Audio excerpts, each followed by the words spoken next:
बिस्मिल्लाहिर्रहमानिर्रहीम। अस्सलाम वालेकुम।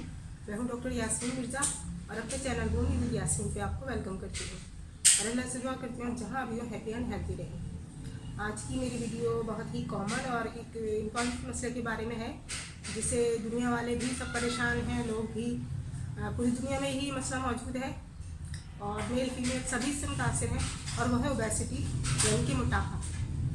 अब मोटापा क्यों होता है, कैसे होता है मोटापा, हम किसे कह सकते हैं और इसकी क्या प्रिवेंशन है जिसकी वजह से बचा जा सके इससे, और होम्योपैथी में हमारे इसके लिए कौन सी ऐसी मेडिसिन है जो हमारी इस प्रॉब्लम को सॉल्व कर देंगी।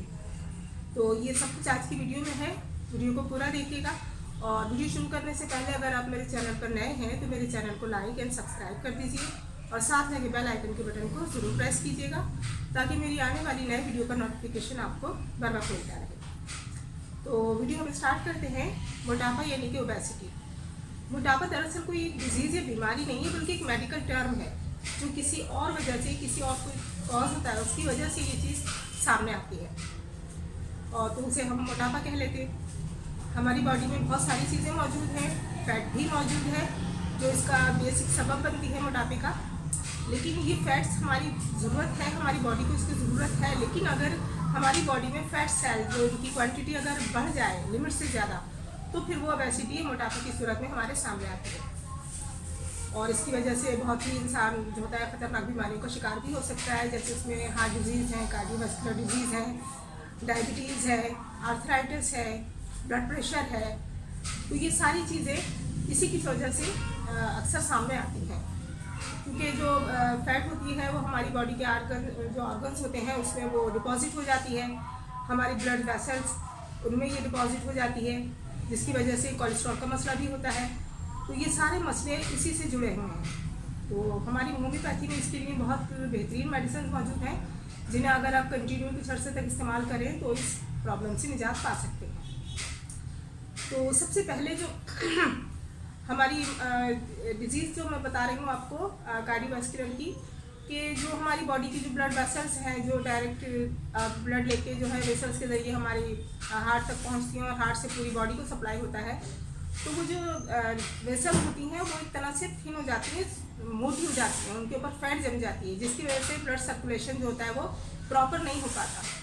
कहीं कहीं उसमें ब्लॉकेज भी आ जाती है जो एंजाइना यानी कि सीने का दर्द का सबब बन जाता है। इसी तरह बीपी भी बढ़ जाता है। तो ये सारी चीज़ें इसमें आती हैं और इसके अलावा इसके जो कॉज आ सकते हैं उसमें हमारा लाइफ स्टाइल, क्योंकि लाइफ स्टाइल हमारा आजकल ऐसा हो गया है कि ज़्यादातर बैठ के काम होता है। लैपटॉप पे लोग सारा दिन होते हैं जिनका काम होता है, लैपटॉप हो या कंप्यूटर हो या लॉयर हो, वो भी ज़्यादातर बैठ के ही उनका काम होता है, या डॉक्टर्स हों। तो इस तरह उनको वर्कआउट नहीं हो पाता, यानी कि खाना जो ज़रूरी है वो खाते हैं लेकिन लिमिट में खाना चाहिए। लिमिट से मुराद हो बैलेंस डाइट लेनी चाहिए। बहुत ज़्यादा तली हुई स्पाइसी चीज़ें इस चीज़ का सबब बन जाती हैं जो आगे जाके हमारे लिए ओबेसिटी मोटापे की सूरत में सामने आती है। उसमें जो प्रिवेंशन जब मैं आपको बताऊंगी तो उसमें कुछ ऐसी चीज़ बताऊंगी जिससे आप फॉलो करके आप इस मुश्किल से छुटकारा पा सकते हैं। तो हमारी होम्योपैथी में इसके लिए सबसे बेस्ट मेडिसिन है फाइटोलाका क्यू और दूसरी मेडिसिन है फ्यूकस वैक्स। क्यू में है ये भी। ये दोनों मेडिसिन ऐसी हैं जो इस सिलसिले में बहुत ज़्यादा बेहतरीन रिजल्ट करती हैं और फ़ायदा भी ज़ाहिर होता है लोगों को। और मैंने खुद मेरे पेशेंट्स में मैंने आपको इस्तेमाल कराया और मुझे बहुत अच्छे इसके रिजल्ट मिले हैं। आप इसको किस तरह लेंगी कि आप फाइटोलाका की 20 ml की एक बोतल ले लें और एक ले फ्यूकस वैक्स की। इन दोनों को मिक्स कर लें, मिक्सचर बन जाएगा इनका। इसे आप 20-20 ड्रॉप्स 3 टाइम 1 कप पानी में हल करके पी लेंगे। डायरेक्ट मदर टिंचर नहीं क्यों में इस्तेमाल होता, तो आप आधा कप पानी लेंगी और उसमें ये डाल के 20 कतरे तीनों टाइम सुबह दोपहर रात, लेकिन खाने से पहले। क्योंकि जो फाइटोलाका है वो जो फैट डिपॉजिट हो जाता है हमारी मुख्तलिफ एरियाज में उनको वो बर्न करती है, उनको डिज़ोल्व करती है। तो ये आप इस्तेमाल करेंगी। उसके अलावा दूसरी जो मेडिसिन है वो आप लेंगी एंटम फ्रूट 30 में। वो उस सूरत में लेंगी जब आपको वो सिम्टम्स अपने आप में मिलें। यानी कि आपका कोई टेंडेंसी हो, यानी कि कुछ पेरेंट्स की वजह से, पेरेंट्स भी हेल्दी होते हैं तो उनके बच्चे भी हेल्दी होते हैं, तो उस वजह से जो होता है वो टेंडेंसी में आ जाती है बच्चों में। तो उसको रोकने के लिए, उसको कम करने के लिए एंटमक्रोट बहुत बेस्ट रहती है। एंटमक्रोट 33 टाइम 2 ड्रॉप्स डायरेक्ट ज़बान पे अप्लाई करेंगे। उसके बाद लेडीज़ में ख़ास तौर पे जो ये ओबेसिटी का है, इसमें कुछ केसेस में, अक्सर केसेस में आता है बल्कि ऐसा कि उनकी अगर कोई मेंस्ट्रुएशन प्रॉब्लम है, यानी कि उनके जो हार्मोन्स हैं वो इम्बैलेंस हो गए हैं, उसकी वजह से भी ओबेसिटी हो सकती है। या कॉन्स्टिपेशन का पेशेंट हो, मुस्तकिल कॉन्स्टिपेशन रहता हो और उसका जो डाइजेस्टिव सिस्टम है वो स्लो वर्क कर रहा हो, तो उस सिलसिले में भी ये चीज़ आ जाती है इसमें कि इससे ओबेसिटी में इजाफा हो सकता है। तो सबसे पहले तो उस चीज़ का इलाज किया जाए जिसकी वजह से ये हो रहा है, फिर उसके बाद आप ये ओबेसिटी का इलाज करेंगे।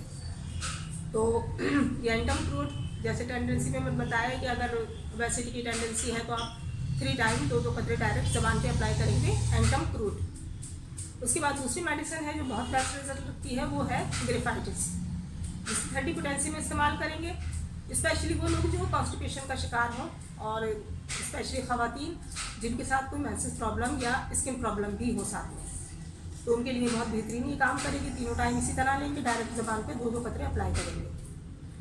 इसके अलावा ये हम देख लेते हैं कि मोटापा, लोग कह देते हैं कि बहुत भारी है, देखने में बहुत हेल्दी है तो मोटा है, लेकिन हमें पता नहीं होता कि हमें कितना, यानी कि किस लेवल पर हैं हम ओबेसिटी के, और दवाइयाँ लेने शुरू कर देते हैं, नतीजतन उतना अच्छा रिजल्ट हमें नहीं मिलता, बल्कि उसकी जगह और साइड इफ़ेक्ट हमारे सामने आते हैं, वीकनेस हो जाती है या कोई मसला खड़ा हो जाता है।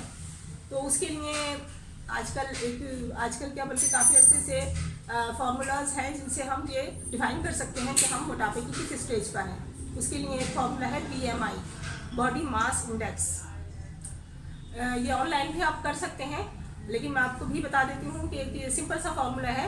इसमें जो हमारी बॉडी का वेट होगा वो हम ऊपर रखेंगे, यानी कि वेट अपॉन हाइट, जो आपकी हाइट होगी उसको आप पर मीटर स्क्वायर में कर लेंगे।